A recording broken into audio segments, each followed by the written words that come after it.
Assalamualaikum warahmatullahi wabarakatuh.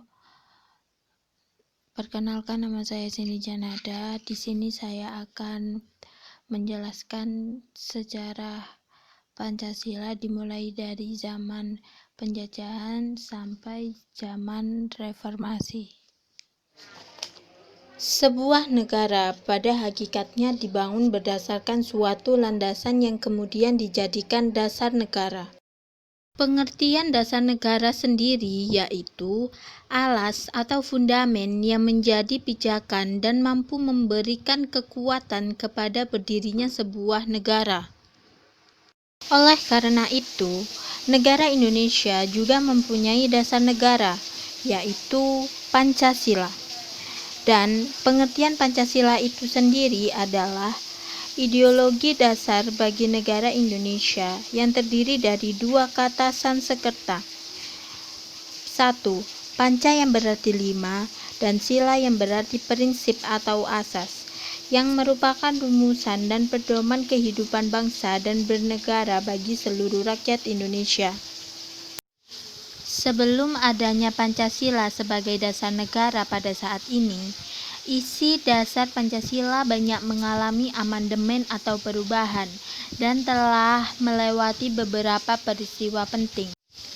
Mari kita simak sejarah Pancasila bangsa Indonesia sebagai berikut. 1. Zaman penjajahan. Pada zaman ini, bangsa Eropa telah membawa perubahan-perubahan dalam pandangan masyarakat, yaitu dengan masuknya paham-paham baru seperti liberalisme, demokrasi, nasionalisme, hingga sampai akhirnya Indonesia dapat menumbuhkan jiwa nasionalisme dan bersatu untuk merdeka. Dorongan akan cinta tanah air ini yang menimbulkan semangat untuk melawan penindasan Belanda. Namun sekali lagi, karena tidak adanya kesatuan dan persatuan di antara mereka dalam melawan penjajah, maka perlawanan tersebut senantiasa kandas dan menimbulkan banyak korban. Penganiayaan pun mulai memuncak ketika Belanda menerapkan sistem monopoli melalui tanam paksa yang dimulai pada tahun 1830 sampai 1870 dengan memaksakan beban kewajiban terhadap rakyat. 2. Pada masa kebangkitan nasional. Pada awal kebangkitan nasional, di panggung politik internasional terjadi pergolakan kebangkitan dunia timur. Di Indonesia, kebangkitan nasional pada tahun 1908 banyak muncul pergerakan nasional seperti Budi Utomo, Sarekat Dagang Islam, Partai Nasional Indo.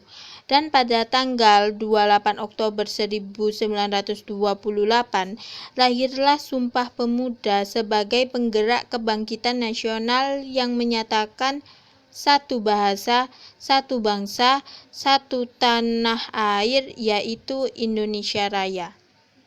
Yang ketiga adalah zaman penjajahan Jepang.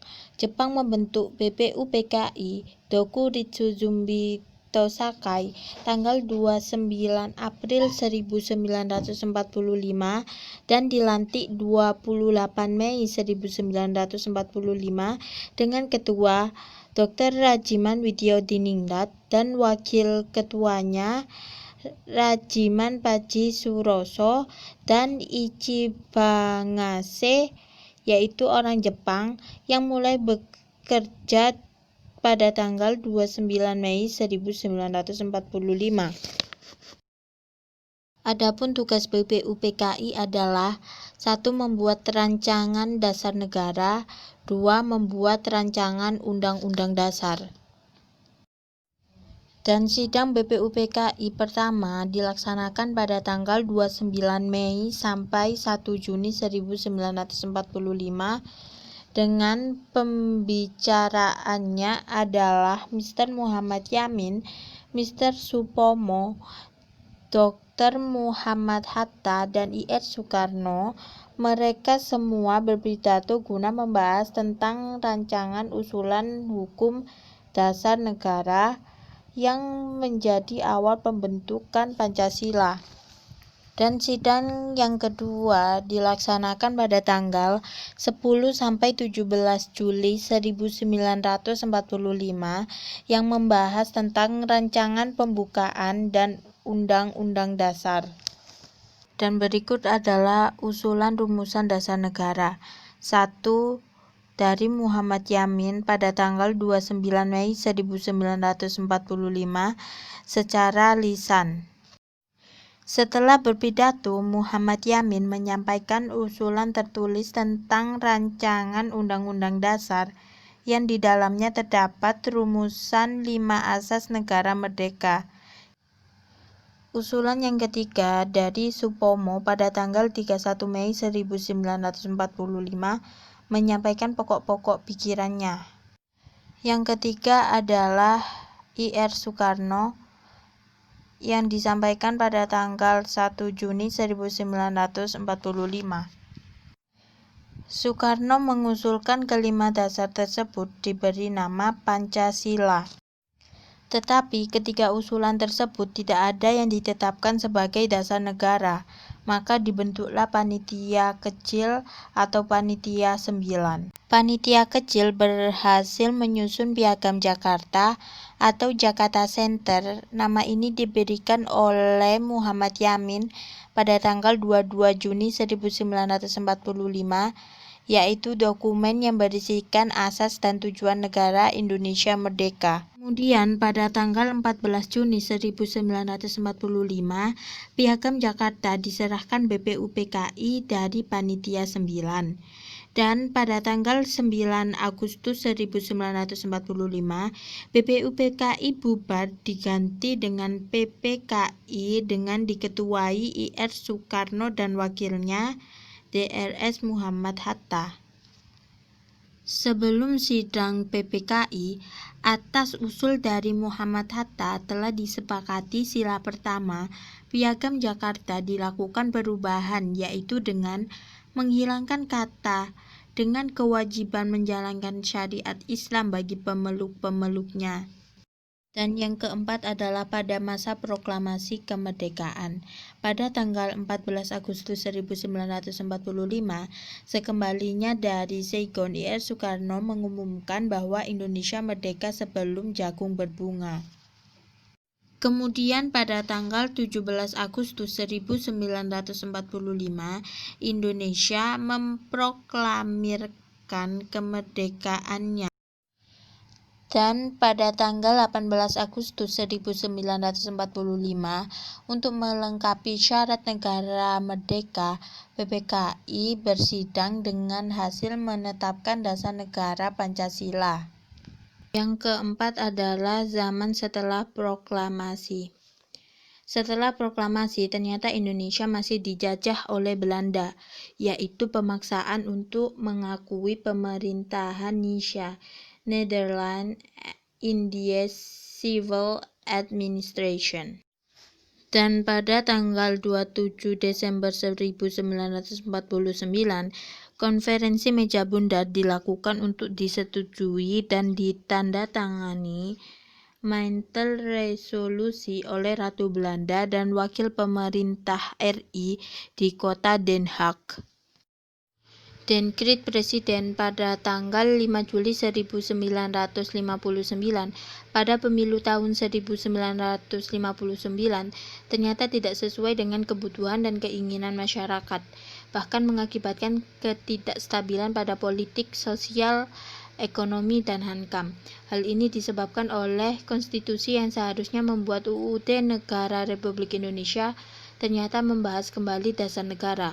Maka pada tanggal 5 Juli 1959 yang menyatakan Presiden sebagai badan yang harus bertanggung jawab mengeluarkan dekret atau pernyataan yang isinya: 1. Membubarkan konstitusi, menetapkan kembali UUD 1945 dan tidak berlakunya UUD 1950, dibentuknya MPRS dan DPAS dalam waktu sesingkat-singkatnya. Berdasarkan dekret Presiden tersebut, maka UUD 1945 berlaku kembali di negara Republik Indonesia hingga saat ini. Masa Orde Baru. Orde Baru adalah suatu tatanan masyarakat dan pemerintahan yang menuntut dilaksanakannya Pancasila dan UUD 1945 secara murni dan konsekuen. Munculnya Orde Baru ini diawali dengan adanya aksi dari seluruh masyarakat, antara lain Kesatuan Aksi Pemuda Pelajar Indonesia, Kesatuan Aksi Mahasiswa Indonesia, Kesatuan Aksi Guru Indonesia, dan lainnya.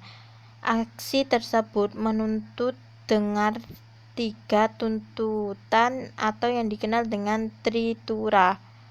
Berikut adalah isi dari Tritura. 1. Pembubaran PKI dan ormas-ormasnya. Pembersihan kabinet dari unsur G30 SPKI.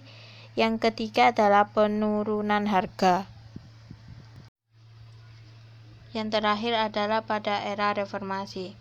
Semenjak Pancasila ditetapkan sebagai dasar negara oleh PPKI pada tanggal 18 Agustus 1945, Pancasila telah mengalami perkembangan sesuai dengan pasang naiknya sejarah bangsa Indonesia. Tahapan perkembangan Pancasila sebagai dasar negara menurut Kunto dalam 3 tahapan, yaitu pertama, tahap politis,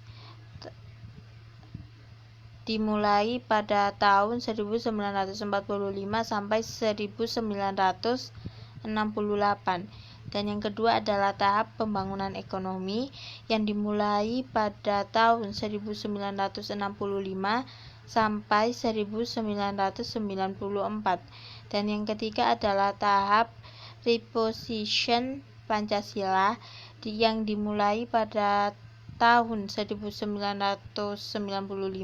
sampai 2020. Sekian penjelasan saya tentang sejarah Pancasila, kurang lebihnya mohon maaf. Wassalamualaikum warahmatullahi wabarakatuh.